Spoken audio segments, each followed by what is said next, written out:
नमस्ते बच्चों। विज्ञान के सेशन में आप लोग का स्वागत है।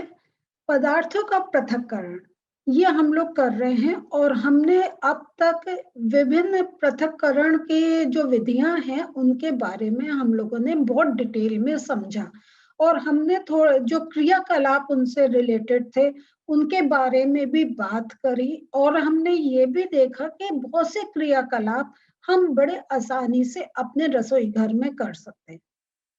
ये बात है ना? कोई आपने करके देखे? अगर आपने करके देखे कैसा लगा आपको? और अगर नहीं करे तो आप लोग जरूर करिएगा और आपको ये पता चलेगा कि हम जो एक अपनी दिनचर्या में बहुत से ऐसे काम करते हैं जिनको हम ये मान के कर लेते हैं ये तो हो जाता है, लेकिन इन्हीं का जो एक अगर कहीं आधार होता है वो कुछ वैज्ञानिक होता है, उसके पीछे कोई कारण होता है और जब हम कारण का पता करते हैं तो विज्ञान हमें हेल्प करता है कि हम जो क्रिया हो रही है वो क्यों हो रही है। सिंपल अगर हम ये देखें, हमने गीले कपड़े बाहर डाले, वो सूख गए थोड़े टाइम में, तो उसके पीछे क्या एक कारण था? क्या था? वाष्पीकरण। तो ये क्या है? ये एक पूरा एक फिजिकल एक फिनोमेना है, एक हमारी एक क्रिया है। ये नहीं है कि ये अपने आप हो गया। इसका कारण था कि सूर्य की गर्मी के कारण जो जल था कपड़ों के अंदर वो वाष्प में बदल गया और वो हमारे एटमॉस्फेयर, हमारे वातावरण में फैल गया। ठीक है? तो आप इस टाइप से आप जब चीजों को देखेंगे, समझेंगे, तो कभी आपको कोई भ्रमित नहीं कर सकता, कहीं आप कुछ गलत नहीं समझ सकते और आप अपना एक बड़ी समझदारी से अपने काम कर सकते हैं। तो इसी अब जो हम चल रहे हैं तो ये हमारा चैप्टर का आज लास्ट सेशन है, उसके बाद हम प्रश्न उत्तर लेंगे। तो आज जो हमारा थोड़ा सा एक जो इस पार्ट का बचा हुआ है वो हम पढ़ेंगे और वो जो आज का टॉपिक है वो है क्या जल किसी पदार्थ की कितनी भी मात्रा को घोल सकता है। हमने ये पढ़ चुके हैं कि एक विलयन बनता है, विलयन, और हमने ये भी पढ़ा कि कुछ जो पदार्थ होते हैं वो जल में विलय होते हैं, जल में नहीं तो किसी और द्रव में विलय होते हैं। विलय का अर्थ क्या है? सोचिए। घुल जाना, वेरी गुड। मी और अगर हम कहें घुल जाना विलय, तो एक अगर हम सिंपल भाषा में बोले तो इसका क्या अर्थ होगा कि जो चीज हमारी जो हमने जल में विलय करी है, जो चीज घुली है, वो अगर हमें नहीं मालूम हो तो हम उसको एक जल को देखकर, किसी द्रव को देखकर हम पहचान नहीं सकते इसके अंदर ये एक मिला हुआ है, इसके अंदर ये कोई एक चीज विलय हो गई है। जैसे चीनी और हम उसकी बात करते हैं नमक की, पता चलता है जब तक हम मुंह में पीते नहीं है तब तक हमें पता नहीं चलता कि इसके अंदर कोई जो जल हमने पिया इसमें कुछ विलय है, और वो विलय है तो क्या है? नमकीन है तो नमक है, मीठा है तो शक्कर है, चीनी है। अब ये जो विलय की क्रिया होती है, तो आज जो हम समझने जा रहे हैं कि हम जितना चाहें उतना घोल सकते हैं या उसमें कुछ एक कंट्रोल है कि एक उसमें लिमिट है कि इससे ज्यादा या इससे कम का कुछ हमारा कोई कॉन्सेप्ट है इसका? कुछ जानते हैं आप इसके बारे में? चलिए जानते हैं तो इसको अभी थोड़ा सा रोक कर रखिए कि जब हम आगे चलेंगे तब सब आप देखिएगा कि आप जो समझते हैं वो ठीक है या नहीं, और जिनको नहीं मालूम है वो बच्चे जब ये सेशन के बाद हमारा एकदम कहेंगे ये तो हमें समझ में आ गया। तो चलिए सबसे पहले क्या करेंगे आप लोग? पाठ खोलेंगे, बुक निकालिए, पाठ खोलिए और इधर मैं भी खोलती हूँ। तो बच्चों आप लोगों ने खोल लिया, वेरी गुड। पेंसिल है इंपॉर्टेंट पॉइंट्स मार्क करने के लिए, गुड वर्क। ओके, सो अब हम आगे चल रहे हैं और आज हम देख रहे हैं कि एक जो पदार्थ है वो कितनी एक मात्रा में घुल सकता है या उसकी कोई भी लिमिट नहीं है, हम जितना मन चाहे एक पर्टिकुलर जो हमारे पास क्वांटिटी है द्रव की उसमें हम घोल सकते हैं।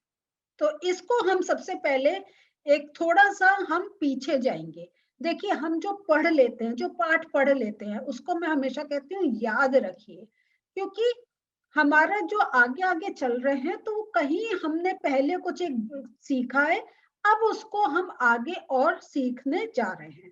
तो जैसे हमने अध्याय 4 में देखा था कि कई पदार्थ जल में घुलकर विलयन बनाते हैं, और जो पदार्थ जल में घुलकर एक विलयन बनाते हैं उनको हम विलेयी बोलते हैं।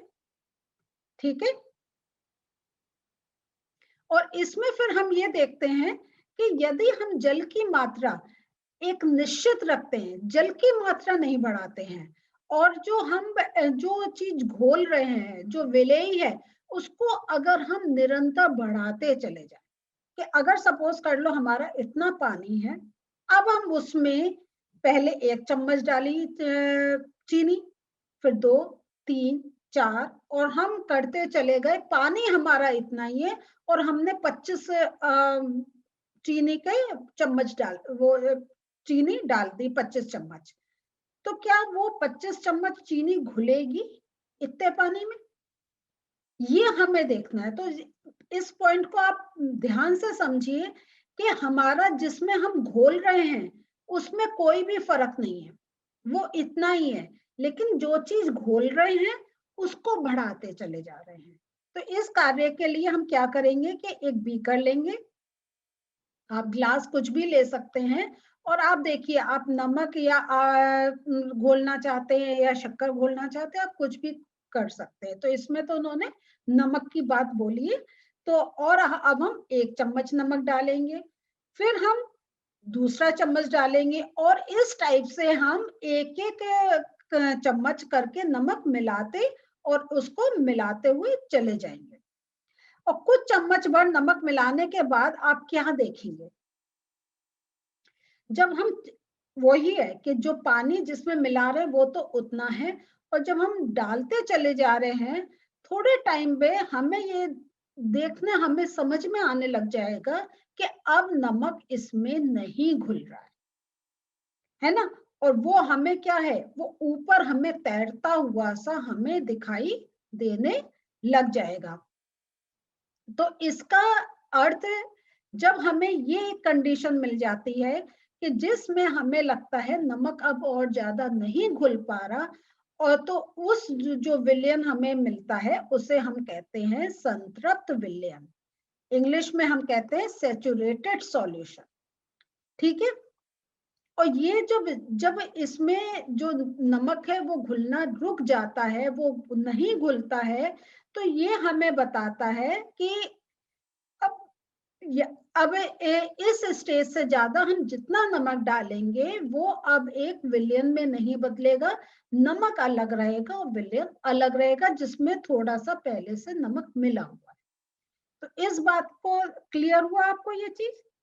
तो संतृप्त विलयन हो गया जिसमें हम एक मात्रा से अधिक जो हम जो चीज भी डाल रहे हैं, चाहे नमक चाहे चीनी, जो जब घुलनी बंद हो जाती है, वो जो कंडीशन होती है वो होती है संतृप्त विलयन की।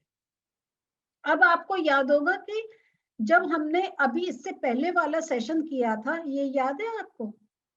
तब हमने इस बच्चे की एक परेशानी बताई थी कि जब उसने रेत और ये के साथ नमक का जो मिश्रण था उसको अलग करने की कोशिश करी थी, और जब उसने सारे ये प्रोसेस कर लिए थे, निस्तारण, वाष्पन, संघनन, ये सारी क्रिया करने के बाद जब उसने देखा तो उसको नमक जितना उसने एक थैली खोला था उससे कम उसको प्राप्त हुआ, उससे के बराबर नहीं प्राप्त हुआ था। याद है आपको ये? इससे पहले वाले सेशन में हमने यही बात पर छोड़ रखा था, अपना रोका था। हाँ। तो अब हमें समझ में आ रहा है कि यहाँ पे इस बच्चे से ये एक गलती हुई होगी कि जो जितनी मात्रा उसने जल की ली थी, जिसमें उसने घोला था उस मिश्रण को, रेत और जो नमक का, वो उसका जो रेशियो था वो बराबर का नहीं था। इसका मतलब उसका नमक ज्यादा था, उस क्योंकि कहा था 1 थैली।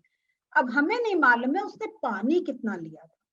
अगर उसने जो पानी जल वो अगर कम मात्रा में लिया तो इसका अर्थ है कि जितना नमक को घुलने के लिए जितने जल की आवश्यकता थी वो कम था। तो नमक बहुत सा हो सकता है, जो रेत जब हमने पानी से उसको अलग करा था, पानी अलग करा था और जो रेत थी उसको रहने दिया था, तो उस रेत में बहुत सा नमक रह गया, वो जल में घुला ही नहीं हो। क्योंकि हमें जो नमक प्राप्त हुआ था जब हमने जल का वाष्पीकरण की क्रिया करी थी और संघनन की क्रिया करी थी, तब हमें मिला था नमक। समझ में आ गई बात?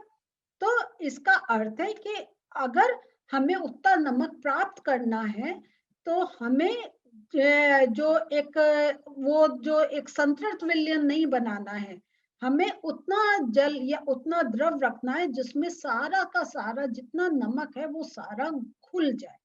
ऐसा नहीं हो कि नमक घुलना बंद हो जाए, वो एक संतृप्त विलयन बन गया। तो अगर आपसे ऐसे कोई प्रश्न पूछा जाता है और यह होता है कि पुनः उसको प्राप्त करने के लिए क्या करना चाहिए, तो हमारा उसका उत्तर होगा हमें जल की मात्रा को बढ़ाना होगा। अब आप ये देखते हैं, अब आप लोग ये देखते हैं कि अगर उसके पास जो जल की मात्रा है वो उतनी हो, तब हम क्या कर सकते हैं कि हम थोड़ा सा और कोशिश करके थोड़ा ज्यादा नमक उतनी जल मात्रा में घोल सके। तो इसके लिए देखिए ये एक उपाय होता है कि अगर हम जो जल है उसको थोड़ा गर्म कर लें, तो उसके अंदर जो एक घोलने की जो एक प्रॉपर्टी होती है वो बढ़ जाती है। तो अगर जैसा आपको यहाँ पे कहा गया है कि कल्पना कीजिए कि उसके पास मिक्सर में सारे नमक को घोलने के लिए पर्याप्त मात्रा में जल नहीं है, तो क्या किसी अन्य उपाय द्वारा जल की उस मात्रा में संतृप्त विलयन बनने से पूर्व पहले से अधिक नमक घोला जा सकता है? तो अगर ये जब आपसे इस टाइप का प्रश्न पूछा जा रहा है, तो उसका हमारा रहेगा कि अगर हमने जो जल जब हमने घोलने की प्रक्रिया शुरू करी है, तो हमारा जल थोड़ा सा गर्म होना चाहिए। वो गर्म का क्या है इसको अब हम आगे समझते हैं। अब आप क्या करें, अब आप एक बीकर में जल लीजिए और तब तक नमक मिलाइए जब तक इसमें और नमक घुल ना सके, मीन्स एक संतृप्त विलयन बनना शुरू हो जाए।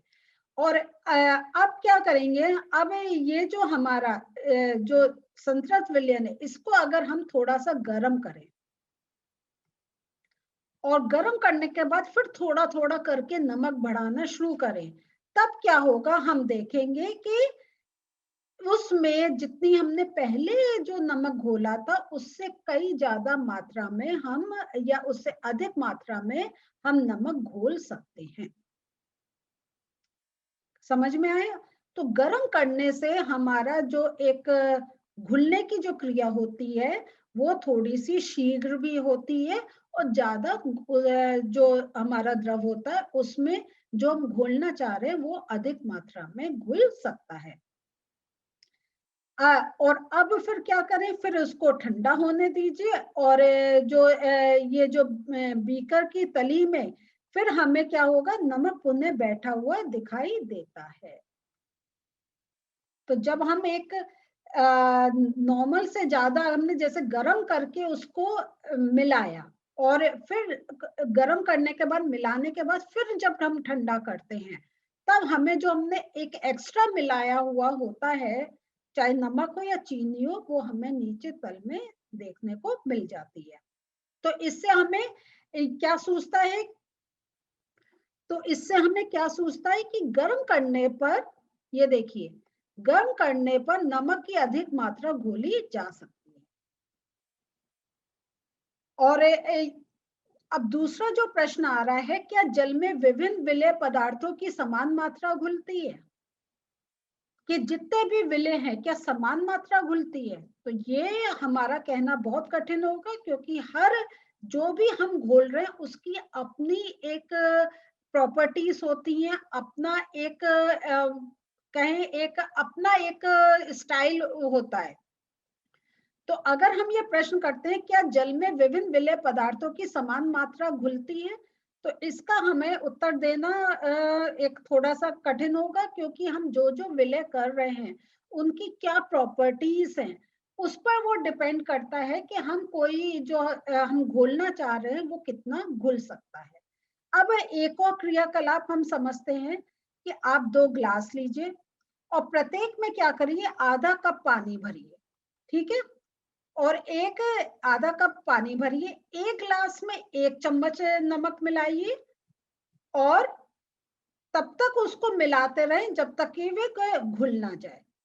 और फिर एक एक चम्मच नमक की मात्रा विलयन जो होता है वो संतृप्त होने तक डालते रहें। तो अब आप संतृप्त समझ गए कि जब तक हमें यह नहीं दिखाई दे कि नमक घुलना बंद हो गया, हम उतने चम्मच डालते चले जाएं। और फिर ये जो सारणी है आप इसमें लिख सकते हैं, आपने कितने चम्मच नमक उस जल में घोला कि जब तक आपको संतृप्त विलयन नहीं मिल गया। अब यही क्रियाविधि को आप चीनी के साथ दोहराइए और फिर देखिए आप कितने चम्मच चीनी उसमें घोल सकते हैं। और इस प्रकार आप अन्य और जो पानी में पदार्थ घुल सकते हैं सबको घोल कर देखिए। और फिर आपको उससे पता चलेगा कि ऐसा एक हर पदार्थ का एक अपना एक लिमिटेशन होती है जिसमें वो किसी विलय में घुल सकता है। और ये जो हमारी जो क्रिया होती है ये हमें पहुंचाती है, जितना हम चम्मच डालते चले जाते हैं ये हमें संतृप्त विलयन की तरफ बढ़ाती चली जाती है। तो इससे हमें यह पता चलता है कि जल विभिन्न पदार्थों की भिन्न भिन्न मात्रा को घोलता है। और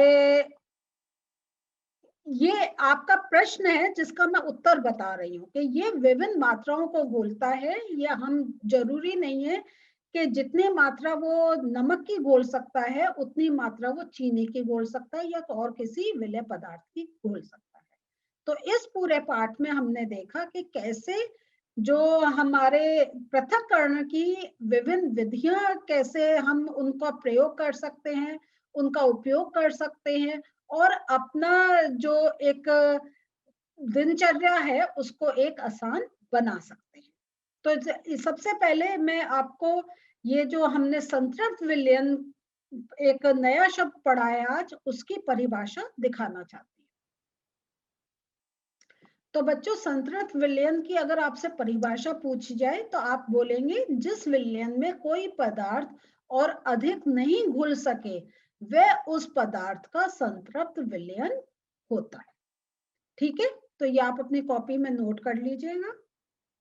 और आप जानते हैं वीडियो पॉज करें, नोट करिए और फिर आगे का देखिए। तो बच्चों आज जो हम लोगों ने पढ़ा और इस पाठ में जो पढ़ा वो हमने देखा कि कैसे पृथक्करण की अलग अलग विधियां हैं। और ये हमारा एक अगर हम कहें तो हमें बड़ी बड़ी इंडस्ट्रीज बड़ी बड़ी जगह इनका उपयोग तो होता है, लेकिन अगर हम अपने रोज का काम देखें, अपनी दिनचर्या देखें, उसमें भी हम देखते हैं बहुत सी ये विधियां हम अपने रोज के काम में यूज करते हैं और इसकी वजह से हमारा काम एक आसान हो जाता है। और हम जो एक चीज हमारे लिए नुकसानदेह है या वो हमारे लिए कोई एक बीमारी ला सकती है हमारे शरीर को, उसको से भी हम दूर हो सकते हैं। जब हमने देखा कि कैसे हम ये जो विभिन्न क्रिया हैं जिसमें हम पानी धोकर मिट्टी नीचे अलग करके अपना खाद्य पदार्थ अलग करके जो गलत चीजें उनको हम अपने खाद्य पदार्थों से अलग कर सकते हैं। और हमने ये भी देखा कि जब हम पृथक्करण करते हैं तो कभी कभी जो दो चीजें पृथक होती हैं उनका हम अलग अलग रूप में उसका उपयोग भी कर सकते हैं।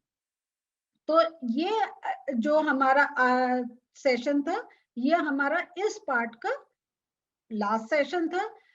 अगले सेशन में थोड़े से मैं प्रश्न और उत्तर आपके पाठ के पीछे जो है वो आपके साथ डिस्कस करूंगी, आपको उत्तर बताऊंगी। तो तैयार रहिए, नेक्स्ट सेशन के लिए मिलते हैं फिर से। बाय।